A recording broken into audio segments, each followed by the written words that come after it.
प्रिय विद्यार्थियों नमस्कार। मेरे YouTube चैनल पर आप सभी का हार्दिक स्वागत एवं अभिनंदन। प्रिय विद्यार्थियों, एक दीर्घ अंतराल के उपरांत पुनः मैं आपके समक्ष उपस्थित हूँ। पीएचडी का जो लेखन कार्य चल रहा था उसी के परिणाम स्वरूप इतना विलंब हुआ है। साथियों, हिंदी साहित्य के इतिहास की श्रृंखला प्रारंभ करने का एक मानस हृदय में जगह है और इसी क्रम में जो इसका प्रारंभ जहाँ से होता है उसी प्रारंभिक अवधारणाओं का आपके समक्ष में प्रस्तुत कर रहा हूँ। आप विद्यार्थी ध्यान पूर्वक सुने। मेरा प्रयास रहेगा कि इतिहास, साहित्य के इतिहास की जो मौलिक अवधारणा है उससे लेकर जो प्रमुख रूप से जो मौलिक और संदर्भ पुस्तकों में जो तथ्य उल्लेखित है वो आपके समक्ष में उसी रूप में प्रकट कर पाऊँ। और साथ ही साथ जो व्याख्या है वो व्याख्या जो मौलिक पुस्तकों में जिस भांति दी हुई है उसी रूप में आपके समक्ष मैं प्रकट कर पाऊँ। साथियों, हिंदी साहित्य के इतिहास पर सर्वप्रथम हम शब्दों पर विचार करते हैं।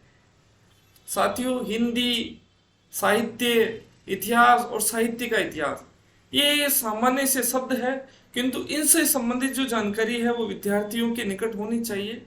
साथियों, हिंदी भाषा संप्रेषण का माध्यम है और हिंदी क्या है, इसका उद्भव किस प्रकार का, वो भाषा विज्ञान का विषय है। और जब हम भाषा विज्ञान पढ़ेंगे तब उसके संदर्भ में हम अध्ययन करेंगे।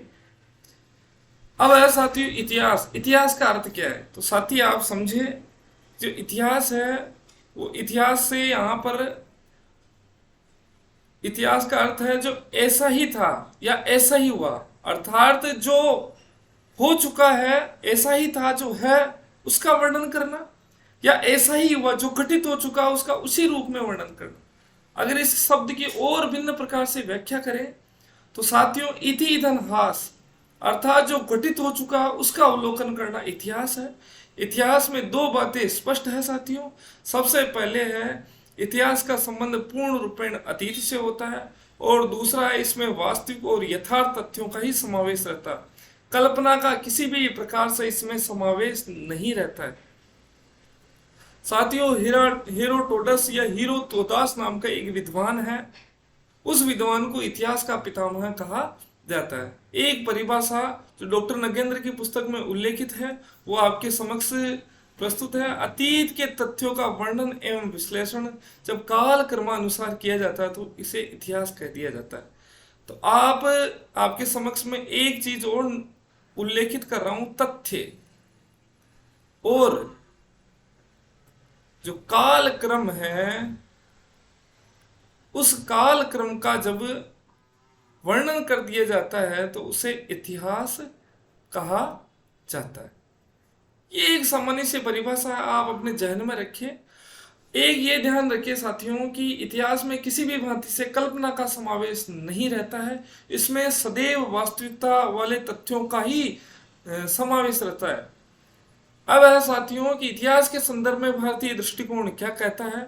तो आपसे ये वस्तुनिष्ठ प्रश्नों में अति सामान्य सा प्रश्न है, किंतु पूछा जा सकता है कि भारतीय दृष्टिकोण कैसा है। तो आप सदैव ध्यान रखिए कि यह आदर्श मूलक और आध्यात्मवादी है। अपने जितने भी सांस्कृतिक धरोहर वाले प्राचीनतम ग्रंथ है, यथा वेद, उपनिषद, ब्राह्मण, आरण्यक इत्यादि, सभी जो ऐतिहासिक जो पौराणिक ग्रंथ है उसमें जो इतिहास का प्रमुख ध्येय है वो ध्येय है आदर्श परकता एवं आध्यात्म की प्राप्ति। धर्म, अर्थ एवं काम मोक्ष पर संपूर्ण ऐतिहासिक ग्रंथ आधारित है।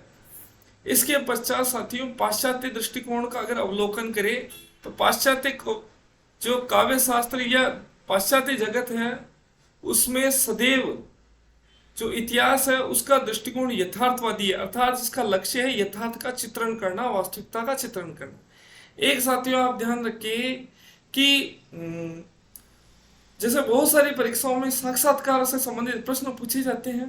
साक्षात्कार में इस भांति का प्रश्न भी पूछा जा सकता है कि भारतीय काव्य शास्त्र एवं पाश्चात्य काव्य शास्त्र में क्या अंतर है। तो यहाँ जो दो शब्दों का उल्लेख है उसी भांति से आप इनके अंतर को सुस्पष्ट कर सकते हैं। यथा भारतीय काव्य शास्त्र में आदर्श का समावेश है, इसके विपरीत जो पाश्चात्य काव्य शास्त्र है उसमें यथार्थ का समावेश है। इसी भांति साथियों भारतीय जो काव्य शास्त्र है उसका जो लक्ष्य है वो आध्यात्म के दृष्टिकोण से धर्म अर्थ काम मोक्ष की प्राप्ति करना है। इसके उलट पाश्चात्य काव्य शास्त्र में जो वास्तविकता है उसका समावेश करना निहित है। ये इस प्रकार एक सामान्य सी जो अवधारणा थी, इसके संदर्भ में अवगत कराया। इसके पश्चात साथियों, साहित्य क्या है? साहित्य के नाम से ही स्पष्ट है, साहित्य अर्थात अगर समझ की दृष्टि से मैं बता रहा हूं, हो सकता है वास्तविकता कुछ कुछ भिन्न रूप में समझ आती है, किंतु समझ की दृष्टि से साहित्य अर्थात जो सही का बोध कराता है, जिसमें हित एवं साहित्यिक सामंजस्य का समावेश रहता है, उसे साहित्य कह दिया जाता है। और ये जो भामा हमारे प्राचीन विद्वान है, भामा काव्य अलंकार जिन्होंने रचना की थी, भामा ने कहा कि हित सहित का भाव शब्दार्थो सहितम काव्य, जिसमें शब्द और अर्थ का भाव निहित हो, उसे साहित्य कहा जाता है। अर्थात जिससे व्यक्ति का कल्याण होता है, लोक कल्याण होता है, हित होता है, उसे साहित्य कहा जाता है। एक विद्यार्थियों बालकृष्ण भट्ट की एक परिभाषा मुझे अच्छी लगी।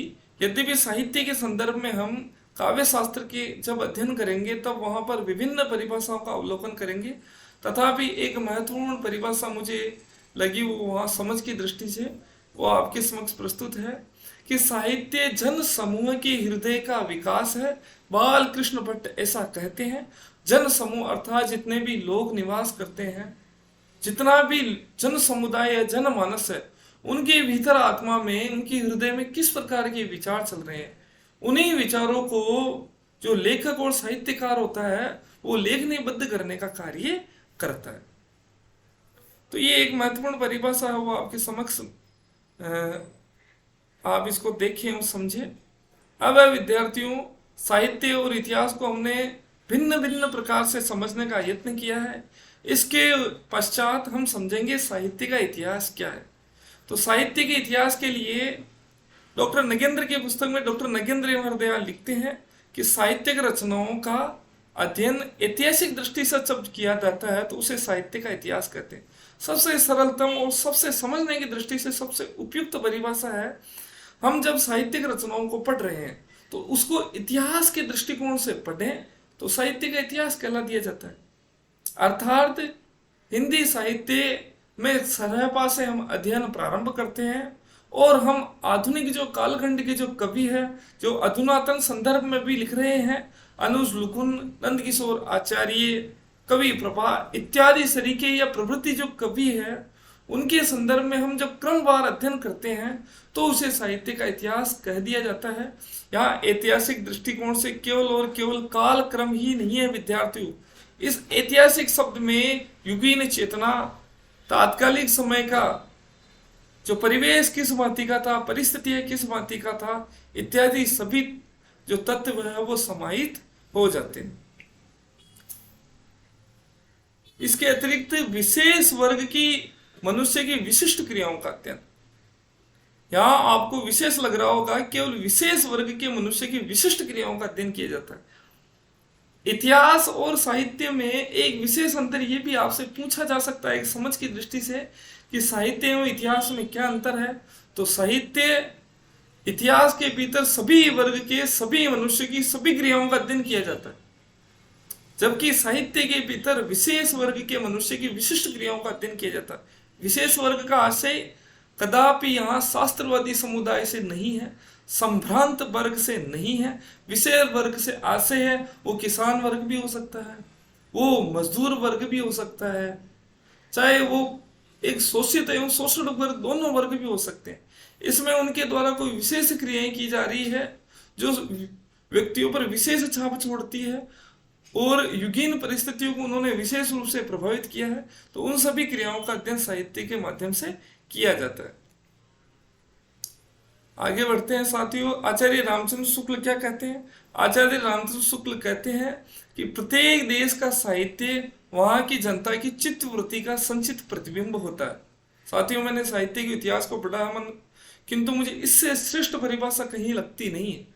इतने शब्दों को इतना सुसंगठित करके आचार्य शुक्ल जी ने इस परिभाषा को व्यक्त किया है, वो वास्तव में उच्च स्तरीय है। प्रत्येक देश का साहित्य, किसी भी देश का अगर साहित्य लिख रहे हैं तो वो साहित्य जनता की चित्त वृत्तियों का संचित प्रतिबिंब है। जनता जिस प्रकार की मनोवृत्तियों में परंपराएं रहती है, उसी का चित्र रूप में जो प्राकट्य है, वो प्राकट्य साहित्य के भीतर हो जाता है। तब यह निश्चित होता है कि जनता की चित्तवृत्ति के परिवर्तन, अब जनता की जो मनोवृत्तियां हैं वो परिवर्तितशील हो रही है, तो उसी के साथ जो साहित्य लिखा जा रहा है तो विद्यार्थी उसमें भी परिवर्तन होता जाएगा। जनता जिस प्रकार की क्रियाकलाप कर रही है, जिस प्रकार की गतिविधियां कर रही है, उसी के संग में साहित्य के स्वरूप में भी परिवर्तन होता जाएगा। जैसे जब प्रारंभ में जब बौद्ध धर्म आया, तो बौद्ध धर्म से का प्रभाव जनता में जिस रूप में पड़ रहा था, साहित्य भी उसी रूप में रचा गया। तत्पश्चात जब जैन धर्म, मुस्लिम धर्म इत्यादि धर्म पल्लवित एवं पुष्पित हुए, तो साहित्य में भी उसका प्रभाव पड़ा। एक धार्मिक जो परिस्थिति है उसके परिप्रेक्ष्य में मैं स्पष्ट कर रहा हूँ।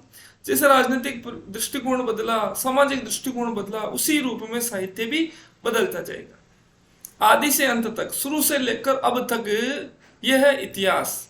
आदि से अंत का मतलब है इतिहास।